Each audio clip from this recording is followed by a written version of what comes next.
అందరికీ నమస్కారం. 50 ఏళ్ళైంది నేను ఇండస్ట్రీకి వచ్చి. 50 ఏళ్లలో ఎన్నో మార్పులు వచ్చినాయి.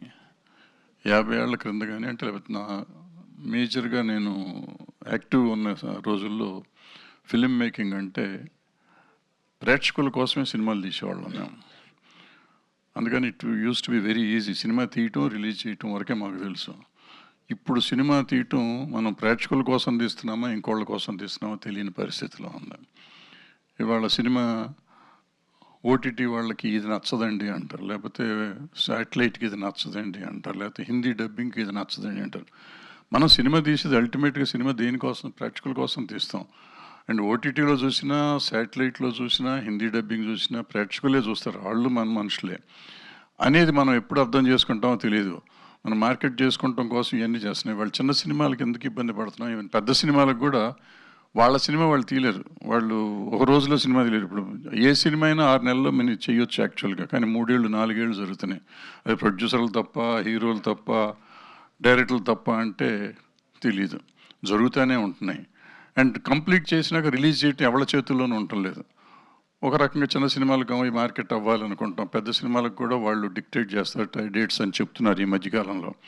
సో ఇవన్నీ జరగాలంటే ముందు మనం సినిమాని నమ్మాలి, సినిమాని నమ్మే తీయాలి. అండ్ ఈ సినిమా వదలాకి వచ్చేటప్పటికి 50 ఏళ్ళ నుంచి నేను ఇండస్ట్రీని వదలకుండా ఇట్లా తిరుగుతున్నాను. నన్ను ఇండస్ట్రీ వదలట్లేదేమో తెలీదు. జగపతి బాబు కూడా దగ్గర దగ్గర 40 ఏళ్ళు అయినట్టుంది, ఆయన కూడా వదలకుండా ఇక్కడే ఉన్నాడు. సో ఇక్కడ మేమందరం వదలకుండాను. లయ్య గారు 25 ఇయర్స్ నుంచి, అట్లాగే గీత కూడా చరిత్ర నుంచే వచ్చింది. ఆవిడ కూడా, ఆవిడ 15-20 ఏళ్ళ నుంచి ఉంది. సరే, రుతిక ఈవిడ కాపుది, కానీ వాళ్ళ అత్త ఆమని గారు నాతో పనిచేశారు చాలాసేపు. అప్పటి నుంచి ఫ్యామిలీస్గా ఉన్నాం. కార్తిక్ కూడా నాకు చాలా లాస్ట్ 10 ఇయర్స్ నుంచి తెలుసు. నాకు ఏదో ఒక చిన్న షార్ట్ ఫిల్మ్కి చేసి పెట్టాడు. సో ఇట్లా అందరం దీంట్లో ఉన్నవాళ్ళమే, దీన్ని నమ్ముకున్న వాళ్ళమే. సో నేను అనేది ఏంటంటే, ఇప్పుడు మనం సినిమాని నమ్ముకోవాలి, సినిమాలో ఉన్న ప్రేక్షకులు నమ్ముకోవాలి తప్ప ఈ మధ్యలో ఇవన్నీ వస్తాయి. శాటిలైట్ మధ్యలో వచ్చింది, శాటిలైట్ వచ్చినాక ఓటీటీ వచ్చింది, ఓటీటీ వచ్చినాక హిందీ డబ్బింగ్ వచ్చింది.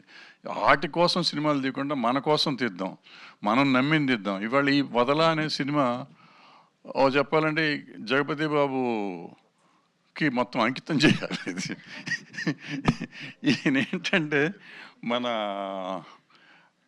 రితిక అంటే ఆ character, cinema character Amuda character, ఆవిడ అబ్సెషన్తో వీళ్ళ ఫ్యామిలీని అంతా ఇబ్బంది పెడుతుంది. ఈయన ఈ సినిమా మీద అబ్సెషన్తో ఇప్పుడు దాకా ఇంకా పడతానే ఉన్నాడు.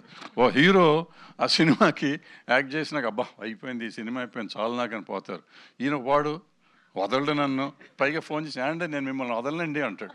ఇది ఎక్కడ గొడవయ్యా బాబు, నన్ను వదిలేవయ్యా, సినిమా అయిపోయింది కదా, ఏమైనా డబ్బులు లేదా ఇస్తారంటే డబ్బులు అయిపోయినాయి అండి, వద్దండి, ఇది ఇట్లా చేద్దామండి అండి.